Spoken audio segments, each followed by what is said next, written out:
নমস্কার বন্ধু, sport pencil চ্যানেলের আর একটি নতুন ভিডিওতে আপনাকে যথারীতি স্বাগত।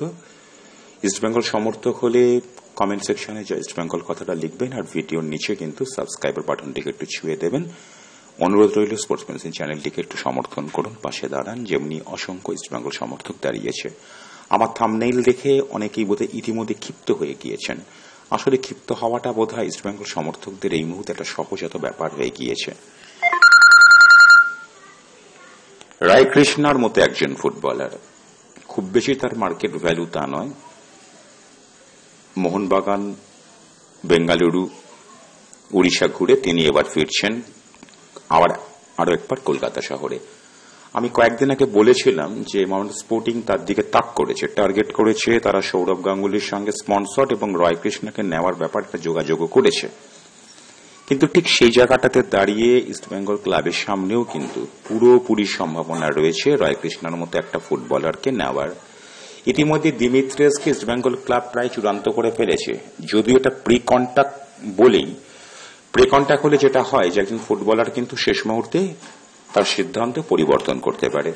এখনো পর্যন্ত ইস্টবেঙ্গল যেহেতু পাকাপাকি ভাবে এইসব ফুটবলারদের সাথে, এইসব ফুটবলার বলতে আমি রায়কৃষ্ণা, দিমিত্রিয়াসদের কথা বলছি, দেবজিৎ মজুমদার বা কোনো এক দালালকে নিয়ে কিন্তু কথা এই মুহূর্তে বলছি না, এদের সাথে ইস্টবেঙ্গল ক্লাব এখন অব্দি চূড়ান্ত মানে অফিসিয়ালি চূড়ান্ত বিষয়টা করতে পারেনি। অর্থাৎ এরা ইস্টবেঙ্গল ক্লাবে আসবে এটা 100% দাবি করা যায় না টেকনিক্যাল কারণে।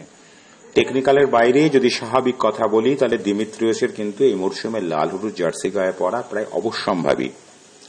বেশ কিছু ফুটবলারকে ইস্টবেঙ্গল ক্লাব হারাচ্ছে, তার কারণ ইস্টবেঙ্গল ক্লাব কিন্তু তাদের চিরাচরিত সেই পদ্ধতি অত্যন্ত ধীরে চলনীতি নিচ্ছে।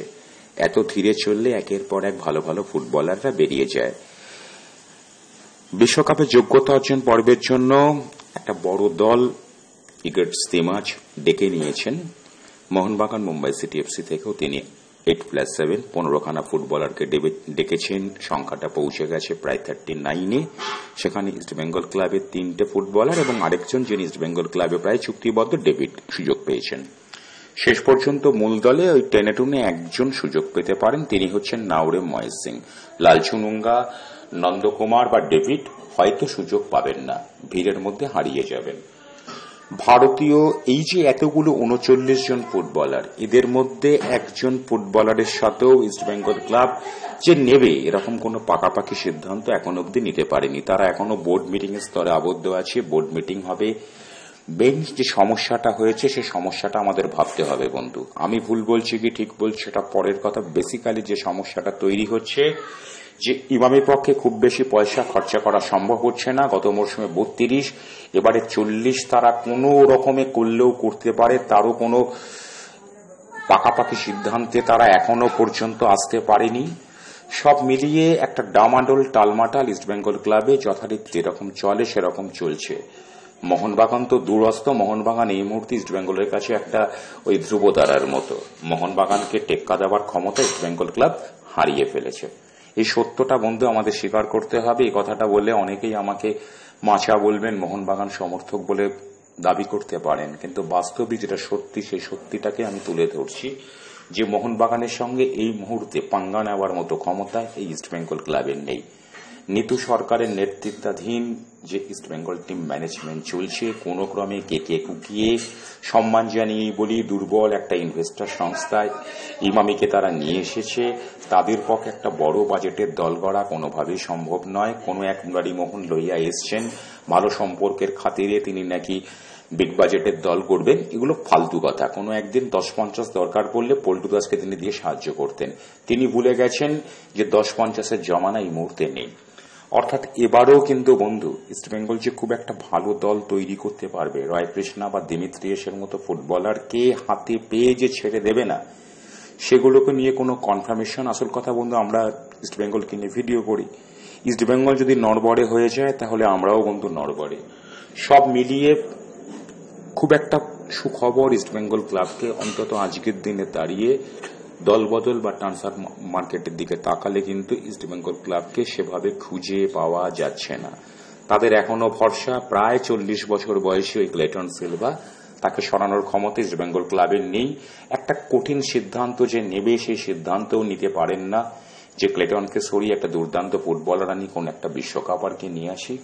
সব মিলিয়ে অনেক ইস্টবেঙ্গল সমর্থক যে কথা বলছেন, আমি তাদের সুরে সুর মিলিয়েই কিছুটা উলটপুরানি কথা আজকে বলতে বাধ্য হচ্ছি। যে তার মধ্যে সব থেকে বড় যে ব্যাপারটা, যে অন্যান্য দল কোন কোন ফুটবলারকে নিচ্ছে তার মোটামুটি একটা ধারণা বা খবর পাওয়া যায়। ইস্টবেঙ্গল ক্লাব একটা চরম নাটকীয়তা, যেন দুর্গোৎসবের থিম টালা প্রত্যয়ের, একটা লুকিয়ে চুরিয়ে তারা কি করছে কিছুই করতে পারে না। শেষ মুহূর্তে কতগুলো জুনিয়র ফুটবলার ভরসা করে, রিজার্ভ বেঞ্চ বলে কোনো কিছু নেই। এবারও এখনো পর্যন্ত ট্রেন্ড ইস্টবেঙ্গল ক্লাবের সেদিকেই চলছে।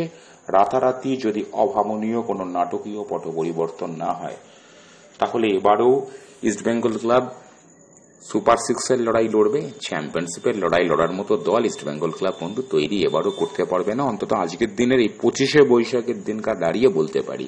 ওই যে বললাম নাটকীয় পট পরিবর্তন হতেই পারে, আমরা তখন সুরে সুর মেলাবো। কিন্তু ইস্টবেঙ্গল ক্লাবের পক্ষে খুব একটা যে শক্তিশালী দল গঠন করবে, যে দল পাঙ্গা নেবে ইন্ডিয়ান সুপার লিগের বড় বড় দলের সাথে, সেরকম দল গঠনের ভাবনা এখনো পর্যন্ত ইস্টবেঙ্গল ক্লাবে নেই। 4 জন বিদেশি ইস্টবেঙ্গল ক্লাব চূড়ান্ত করে ফেলেছে। বাস্তবিক বলি বন্ধু, এই তালাল ছাড়া বাকিরা সব মাঝারি মানের। এদেরকে অন্য কোনো বড় দল বিশেষ ডেকে নেবে বলে আমার তো অন্তত মনে হয় না। হিজাজি মাহের দুর্দান্ত, তিনি ওই বন্যেরা বন্যে সুন্দর, তিনি ইস্টবেঙ্গলেই সুন্দর। এর বাইরে বলি ক্রেসপো লড়াকু ফুটবলার, কিন্তু তাকেও যে নিতে সবাই এখন টানাপোড়েন শুরু করবে তা নয়। সব থেকে বড় কথা, ক্লেটন সিলভাকে ইন্ডিয়ান সুপার লিগের কোন দল যদি বন্ধু নেয় আমি নাক্ষর দেব। অনেকে বলবেন যে তিনি গোল করেছেন বন্ধু, ওটুকুই, তার পক্ষে বেশি কিছু করা সম্ভব নয়। সব মিলিয়ে ইস্টবেঙ্গল দল গঠন প্রক্রিয়াটা এই মুহূর্তে কিছুটা স্থগিত আছে বলা যায়।